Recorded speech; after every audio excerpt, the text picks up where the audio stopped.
अस्सलाम वालेकुम। मैं हूं मोहम्मद एहसन। आज का मेरा मौजू है माँ। नाज़रीन, ये माँ जो है ना सिर्फ़ एक रिश्ता नहीं है बल्कि ये एक मुकम्मल इदारा है। और इंसान की ज़िंदगी का जो आगाज़ होता है ना, ये माँ की कुर्बानियों से ही होता है। ये माँ होती है जो 9 महीने एक नई ज़िंदगी को अपने वजूद के अंदर सँभालती है। और इस दौरान उसे न जाने कितनी मुश्किलात का सामना करना पड़ता है, कितनी तकलीफ़ें उठाना पड़ती हैं, लेकिन इसके बावजूद भी माँ कभी अपनी ज़बान से कोई शिकवा नहीं करती, कोई शिकायत नहीं करती। नाज़रीन मोहतरम, माँ की मोहब्बत वो वाहिद मोहब्बत है जो दुनिया में बग़ैर किसी गर्ज़ के होती है। दुनिया में आप देखें हर रिश्ते में कोई ना कोई गर्ज़ है, कोई ना कोई लालच है, लेकिन ये वाहिद रिश्ता है कि जिसके अंदर कोई गर्ज़ नहीं है।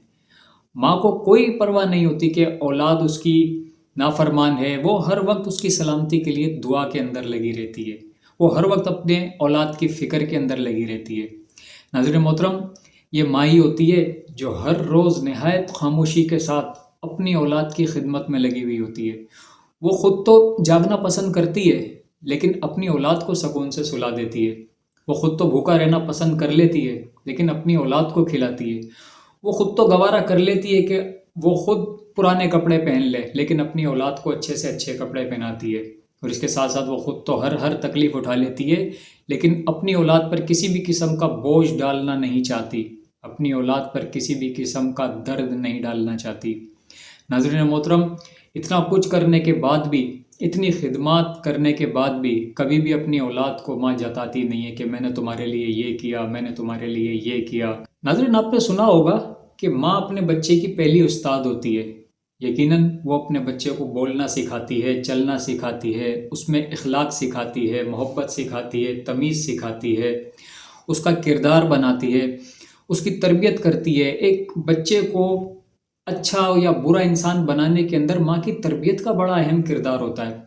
इसलिए नाज़रीन, सबसे ज़्यादा ये ज़रूरी है कि माँ की अपनी तरबियत कैसी है। अगर माँ खुश इखलाक है, माँ का किरदार अच्छा है, माँ तमीज़ के साथ हर एक इंसान के साथ पेश आती है, अदब के साथ पेश आती है, तो यकीन कीजिए 99% बच्चा तो सिर्फ़ देख कर ही सीख रहा होता है। तो ये बात बहुत ज़रूरी है कि जिस माँ ने अपनी औलाद की तरबियत करनी है, उसकी ज़िम्मेदारी है घर में बच्चों को सँभालने की, उस माँ की अपनी तरबियत हुई भी है। ये बात समझना बहुत ज़रूरी है। इसके साथ-साथ नाज़रीन मोहतरम, दीन इस्लाम में भी माँ को एक बड़ा मकाम अता किया गया है। और एक मैं आपको हदीस सुनाता हूँ। एक मर्तबा एक शख्स आप सल्लल्लाहु अलैहि वसल्लम की खिदमत में हाज़िर हुआ और कहने लगा कि ए अल्लाह के रसूल, मेरे सबसे ज़्यादा अच्छे सलूक का हकदार कौन है? तो आप सल्लल्लाहु अलैहि वसल्लम ने फरमाया, तुम्हारी माँ। उस शख्स ने पूछा, फिर कौन? आपने फरमाया, तुम्हारी माँ। उस शख्स ने पूछा, फिर कौन? आपने फरमाया, तुम्हारी माँ। उस शख्स ने पूछा, फिर कौन? तो अल्लाह के रसूल सल्लल्लाहु अलैहि वसल्लम ने फरमाया, तुम्हारा बाप। यानी दीन इस्लाम के अंदर भी माँ को एक बहुत बड़ा रुतबा हासिल है। इसलिए नाज़रीन मोहतरम, माँ का जो मकाम है वो अल्फाज में तो बयान नहीं किया जा सकता। बस यही कहूँगा कि अगर माँ ज़िंदा हैं तो अपनी माँ की खिदमत कर लीजिए, माँ को खुश रखिए। अगर दुनिया में नहीं है तो उनके लिए दुआ कीजिए। वो ज़िंदगी की पहली दुआ है, वो ज़िंदगी की पहली मोहब्बत है। नाज़रीन, माँ की खिदमत, अदब और इताअत, यकीन कीजिए यही आपको दुनिया और आखिरत के अंदर कामयाब बनाती है। तो इसलिए अपनी माँ का एहतराम करें, इज़्ज़त करें, खिदमत करें, जिस तरह से उसने आपकी खिदमत की, आपके लिए कुर्बानियाँ दी। और ये एक मेरा छोटा सा मैसेज था माँ के हवाले से। अगर मेरी कोई भी बात आपको अच्छी लगी हो तो चैनल को सब्सक्राइब कर लीजिएगा।